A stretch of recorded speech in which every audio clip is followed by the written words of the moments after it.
साडी कोई दुआ माया, साडी कोई दुआ माया, दुनिया छड़ जावे ना विछड़े मां माया, ना विछड़े मां माया, कदी हाँ कदी ना होंदी, कदी हाँ कदी ना होंदी, सारा जग कहंदा ए मां जन्नत दी छां होंदी, मां जन्नत दी छां होंदी, कोई बूटा छावां दा, कोई बूटा छावां दा, दुनिया ते जोड़ नहीं मेरी मां दियां दुआवां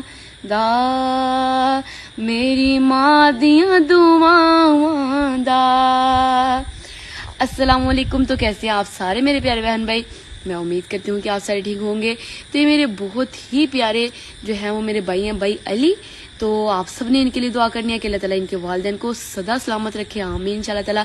और ये जल्द से जल्द अपने वालिदैन के साथ जो है वो मुलाकात करें, आमीन इंशाल्लाह ताला।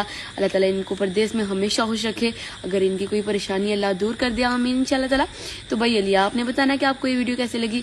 मेरी हमेशा दुआ आपके साथ रहेगी, अल्लाह आपको जल्द से जल्द अपने वालिदैन से मिलाए, आमीन, ताकि वो जो है वो आपकी कामयाबी देख के खुश हो सके, आमीन इंशाल्लाह ताला। तो भाई अली, आप जो है वीडियो को लाइक कीजिएगा, शेयर कीजिएगा, अच्छे कमेंट्स कीजिएगा, आमीन इंशाल्लाह ताला।